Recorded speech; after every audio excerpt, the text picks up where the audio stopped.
Yun, what's up guys? Meron tayo ditong Lazada. So meron tayong i-unbox na Lazada. Kailan mo ba dumating to?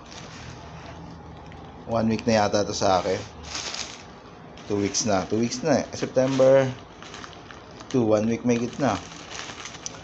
So ito ay hindi nababasa. Tingnan natin. Ito ay isang equipment or testing equipment na gagamitin natin sa ating mga solar installation. So medyo may price kaya i-unbox natin with video. So hindi naman kaanohan yung price niya. Hindi naman so pricey.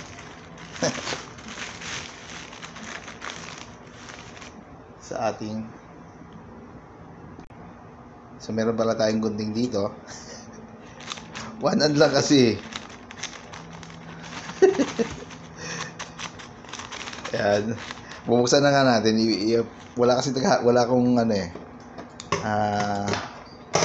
camera stand, so bubuksan natin ng i-pause muna natin. So ito na siya. Siya ay Sanwa KS1 contact type 3-phase detector phase sequence tester. Okay. Ayan. So phase sequence to. Phase sequence indicator or tester. Tingnan natin. Pause natin ulit. So ayan. Inilabas na natin lahat. 3-phase detector KS1 ang brand. Ang brand is Sanwa. So Sanwa is Japan brand, no? Branded ito.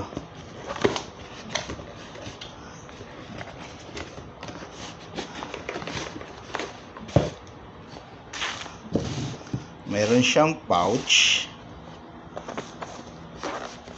Ano ba binasa loob? Wala na. So mayroong pouch na kasama, which is good. Dapat talaga mayroong mga lagayan.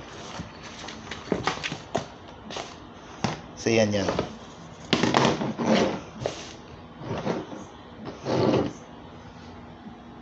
Okay. Sa loob ng pouch meron siyang, of course, Sanwa na Japanese na manual. Manual ba to? O warranty certificate. Ewan kasi parang may English naman. So yan, English and Japanese, dahil Japanese brand yan, Sanwa. Tapos may instruction manual. Madali na naman gamitin yan. So okay, saan nga ba natin ginagamit yung hindi ko siya nakita, pero pwede na. Hanggang 500 volts lang pala itong KS1. Sa ating mga installation naman, di pa tayo lumalagpas ng 500 volts. Pinakamataas is 480. So okay na. Category 3 sa 500 volts. So okay na rin.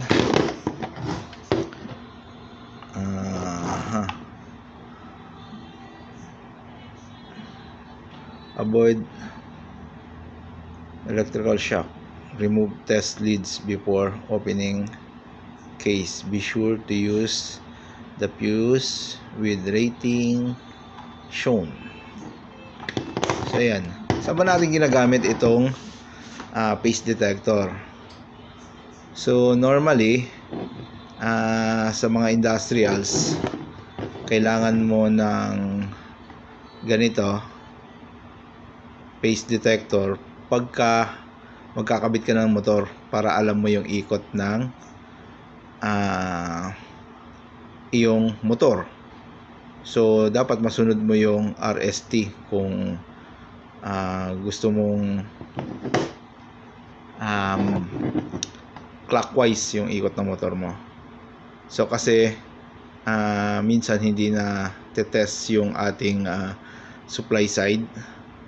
So kaya pag nagkabit ka ng mga motor, baliktad. Ngayon gagamitin natin ito sa solar. So kailangan ba talaga ng phase detector sa solar installation, dahil ang inverter natin is automatic nag-sync sa DU or sa grid. So siya mismo meron siyang sariling phase detector bago siya pumasok o bago siya mag-parallel. So kailangan pa ba natin ito? Yan ang aabangan nyo sa mga susunod na kabanata. Magkakaroon tayo ng training actually under ASIP. Okay? ASIP is Association of Solar Installer of the Philippines. Magkakaroon tayo ng mga trainings, at isa ito sa ating ituturo kung bakit kailangan ito at ano ang importance ng meron kang ganito as installer, lalo na sa mga 3-phase, of course, sa mga 3-phase system.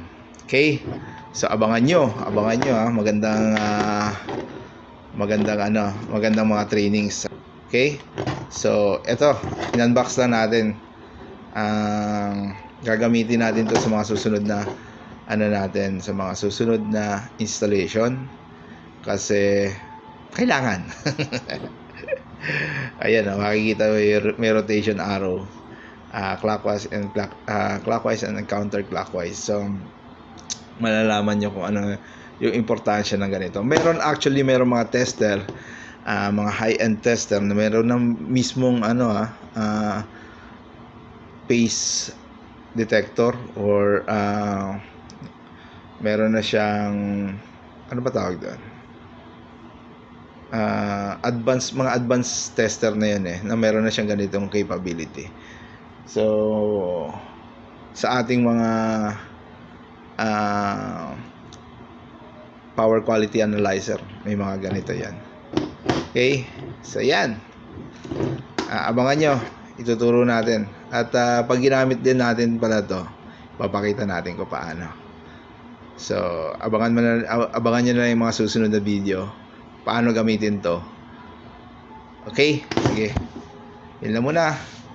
Yan ang in-unbox natin ngayon, yung Sanwa KS1 3-phase detector. 3-phase detector nakalagay, 3-phase detector, or ano ba ibang tawag dyan,